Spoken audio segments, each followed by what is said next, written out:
झारखंड के हेमंत सोरेन के खिलाफ भारतीय जनता पार्टी ने गिरिडीह में हल्ला बोल कार्यक्रम का आयोजन किया। हेमंत हटाओ झारखंड बचाओ नारे के साथ बाबूलाल मरांडी के नेतृत्व में हजारों की संख्या में भाजपा कार्यकर्ता गिरिडीह झंडा मैदान में जुटे एवं हेमंत सोरेन सरकार को उखाड़ फेंकने का संकल्प लिया। मौके पर झारखंड के पूर्व मुख्यमंत्री एवं राजधनवार के विधायक बाबूलाल मरांडी ने हेमंत सरकार पर भ्रष्टाचार के कई गंभीर आरोप लगाए, साथ ही साथ बालू बेचने का भी आरोप लगाया। बाबूलाल मरांडी ने कहा कि हेमंत सरकार में ऊपर से लेकर नीचे तक हर जगह भ्रष्टाचार है। कहा कि हेमंत सोरेन अपने निजी खजाना भरने के चक्कर में झारखंड का खजाना खाली कर रहे हैं। उन्होंने आने वाले दिनों में झारखंड सरकार की हेमंत सरकार को उखाड़ फेंकने एवं राज्य में भाजपा की सरकार बनाने का संकल्प लिया। मौके पर जमुआ विधायक केदार हाजरा, कोडरमा के पूर्व सांसद रविंद्र राय, गिरिडीह के पूर्व सांसद रविंद्र पांडे, बगोदर के पूर्व विधायक नगेंद्र महतो, गिरिडीह के पूर्व विधायक निर्भय कुमार साहब आदि भाजपा नेता सुरेश शाह, भाजपा जिला अध्यक्ष महादेव दुबे समेत सैकड़ों की संख्या में पुलिस का काम क्या होता है? कार्यकर्ता एवं नेता मौजूद थे। गुंडा बदमाश को पकड़ करके जेल में डालना, उनको सजा दिलाना। लेकिन आज इस प्रदेश में हेमंत सोरेन ने पुलिस पदाधिकारी को वसूली में लगा दिया है और वसूली जहां करेगी तो फिर कभी भी कानून के राज स्थापित नहीं हो सकता है। और आज इस राज्य में यही हालत है। थाने वाला कहता है कि हमारे पास कई परिचित लोग हैं, दरोगा वगैरह आते हैं, मिलते हैं, या हम भी पूछते हैं बुला करके, तो या तुम लोग ये धंधा क्यों करते हो? बोला कि सर हम लोग क्या करेंगे, एसपी कहते हैं महीना में इतना पैसा, इतना टका आपको देना पड़ेगा। अब इतना टका कहां से आएगा? और एसपी लोगों से पूछते हैं कि भाई आप लोग क्या करते हो, क्यों ऐसा कर रहे हो? आपको तो लाख टका वेतन मिलता है और फिर ये काम धंधा क्यों करते हो? बोलता है कि हम ही क्या करेंगे, हमें तो सरकार में बैठे हुए मंत्रियों को देना पड़ता है। तो जिस राज्य में अगर कोई सब लोग वसूली में लग जाए तो फिर वहां कैसे अपराध रुकेगी, कैसे राज्य में कानून की शासन स्थापित होगी? और इसलिए मैं लोगों से कहता हूं, अरे सीओ तो चोर है, कर्मचारी चोर है, इसकी बारे में चिंता मत करो। जब गंगा से गंगोत्री ही जब मैली हो जाए तो गंगा को साफ करते थक जाओगे, कभी साफ नहीं होगा। अगर गंगा को साफ करना है तो आपको गंगोत्री से साफ करना पड़ेगा। जहां से गंगोत्री निकली है वहां मैला ना हो, इसकी आपको व्यवस्था करनी पड़ेगी। अर्थात सत्ता के शीर्ष पर जो लोग बैठे हैं अगर वो करप्ट रहेंगे तो फिर करप्शन कभी भी समाप्त नहीं हो सकता है। करप्शन को समाप्त करना है तो सत्ता के शिखर पर जो लोग बैठे हैं, जो लोग करप्शन में जो लोग इन्वॉल्व है, जो करप्ट लोगों को प्रोत्साहित करते हैं, उनको हटाना पड़ेगा। और इसीलिए पार्टी ने तय किया इस राज्य से हेमंत सोरेन की सरकार को हटानी है, तभी राज्य में भ्रष्टाचार मुक्त शासन होगा। पहले अटल बिहारी वाजपेयी जी बने तो प्रधानमंत्री सड़क योजना देश की गांवों को सड़कों से जोड़ने का काम किया गया और उसमें किसी के साथ कोई भेदभाव नहीं हुआ। और झारखंड राज्य बना तो यहाँ भी मुख्यमंत्री ग्राम सेतु योजना, नदी नालों में पुल पुलिया बना करके आज मैं दावे के साथ कह सकता हूँ कि कोई भी गांव एक आध कहीं छोड़ दीजिए, नहीं तो आज लोग गाड़ी से वहां पहुंच सकते। अगर ये स्थिति किसी ने बनाई तो भारतीय जनता पार्टी ने बनाई। और आज भी आप देखेंगे किस प्रकार से गांव में पहले अंधेरा, बिजली का तार लोग नहीं देखा था। मैं ये घटना लोगों को सुनाता हूँ, शायद चंद्रमोहन जी को याद होगा। हम जब मुख्यमंत्री हुआ करते थे, एक बार हम महुआ डांड होकर के बाई रोड आ रहे थे, हमें लोगों ने घेर लिया। नौजवानों ने कहा कि महुआ डांड एक ब्लॉक है पलामू में, कि आप उसको यहाँ तक बिजली नहीं पहुंची है, बिजली पहुंचे ये आश्वासन देकर जाइए, तभी आपकी गाड़ी को हम लोग आगे जाने देंगे। फिर हमने नौजवानों को आश्वस्त किया कि आप चिंता मत करो, आपकी गांव बिजली पहुंच जाएगी। और आकर के मैंने विभाग को कहा कि बिजली वहां पहुंचा दो, और फिर बिजली पहुंचे। फिर लोगों ने कहा कि नहीं, अफसरों ने कहा कि सर बिजली पहुंच गई, आप स्विच ऑन करिए। तब एक दिन हम हेलीकॉप्टर से पहुंचे और हेलीकॉप्टर से उतरे, फिर लोगों ने घेर लिया, कहा कि हम लोगों की पहले बात सुन लीजिए और उसके बाद अब स्विच ऑन करेंगे। हमने कहा कि क्या हुआ बताओ, तो बोला कि एक आदमी करंट से मर गया। तो हमें लगा कि शायद अफसरों ने लापरवाह किया होगा। हमने कहा कि बताओ ये मरा कैसे। उस दिन चंद्रमोहन जी शायद हमारे साथ थे, हेलीकॉप्टर में गए हुए थे, इसलिए मैंने चंद्रमोहन जी को याद कराया। तो फिर लोगों ने कहा कि नहीं, अफसर ने कोई लापरवाह नहीं किया था, थोड़ा सामने ले लिया था, बोला कि बिजली कैसे होता है, छू के देखेंगे, और खंभा पर चढ़ गया, व्यक्ति मर गया।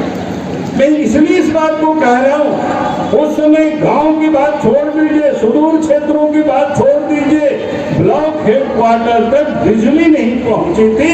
ये झारखंड की नहीं, पूरे भारतवर्ष की गांव की यही हालत थी। लेकिन जब बीजेपी की सरकार बनी, नरेंद्र मोदी जी देश के प्रधानमंत्री बने, तो ये संकल्प लिया कि झारखंड की गांव घरों तक अब बिजली पहुंचा देंगे। और आज मुझे कहने में ये खुशी हो रही है, आज अगर आप पूरा भारतवर्ष जाएंगे, देश की झारखंड के गांव में जाएंगे, तो एकाध कहीं जंगलों में छूटा हो तो छूटा है, नहीं तो गांव तक आज बिजली पहुंच गई है। कैसे है वो इस राज्य की कहानी आप सबको रोज पता है। कभी कभी तो लगता है कि कितनी एक कहानी को बताया जाए, लेकिन बताएंगे नहीं तो जनता फिर समझेगी। आज लूटने की दोनों हाथ से लूट रहे, नदी के बालू को भी लूट रहे, पत्थर को लूट रहे, कोयला को लूट रहे, लोहा को लूट रहे।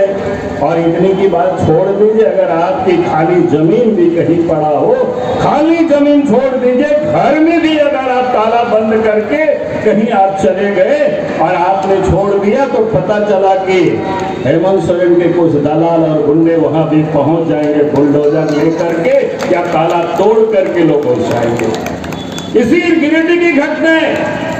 हमें पचम्बैया कहीं के जो महिला आई थी, बोला कि हम लोगों ने तो घर बना करके रखे थे और वहां बुलडोजर चला करके लोग घुसा करके लोग कब्जा कर रहे हैं। भाई ऐसी तो कहीं कहानी सुनी नहीं। रांची के भी यही हालत है।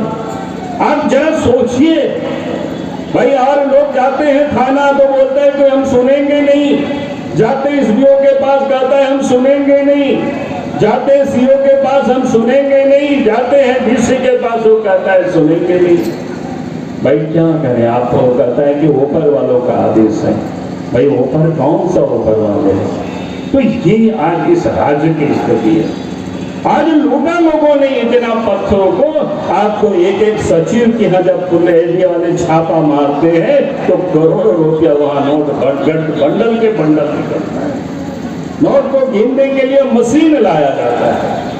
और इसके बाद हेमंत सोरेन कहता है हमको परेशान किया जा रहा है, हमको तंग किया जा रहा है। हमने हेमंत सोरेन जी से कहा कि भाई आपको तो पौने 2 साल पहले हमने पत्र लिखा था, साहेबगंज में पत्थर की लूट हो रही है, पानी की जहाज से पत्थर ले जाया जा रहा है इलीगल तरीके से, जहाजों ट्रेन से ले जाया जा रहा है, गाड़ियों से जा रही है।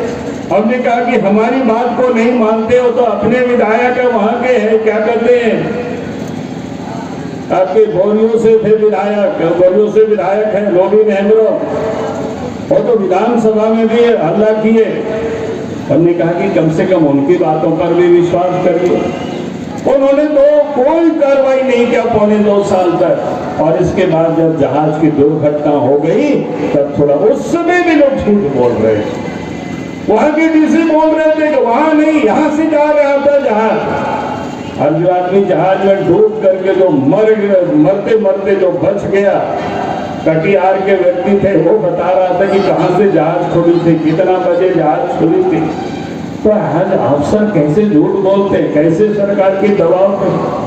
तो हमने कहा कि अगर हेमंत सोरेन जी अगर उस वक्त आप कार्रवाई किए होते तो आज आपको ये दिन देखना नहीं पड़ता और ईडी के दफ्तरों में आपको लाइन लगाना नहीं पड़ता। लेकिन अगर आपने उस वक्त कार्रवाई नहीं किया, आपने उस समय डीसी के ऊपर कार्रवाई करते, माइनिंग अफसर के ऊपर कार्रवाई करते, तो फिर आपको ये दिन देखना नहीं पड़ता। काम करते तो हमें लगता है झारखंड मुक्ति मोर्चा को अब पार्टी का नाम को भी बदल देना चाहिए। झारखंड की ये मुद्रा मोचन पार्टी बन करके रह गई है। कार्रवाई नहीं करेंगे तो ऊपर की जो जांच एजेंसी है वो कार्रवाई करेंगे, वो जांच करेंगे, वो आपसे पूछताछ करेंगे, आपको जवाब देना पड़ेगा, आप उसके लिए भाग नहीं सकते। और इसलिए मैं आप सबसे कह रहा हूं, और इतना ही नहीं, अब याद करिए, अभी जब एक दलाल के घरों में छापा मारा, 2 AK-47 मिला, जिंदा कारतूस मिला। पता चला जांच में कि कहाँ किसके सिक्योरिटी का AK-47 था, कहाँ ये लोग नियुक्त थे।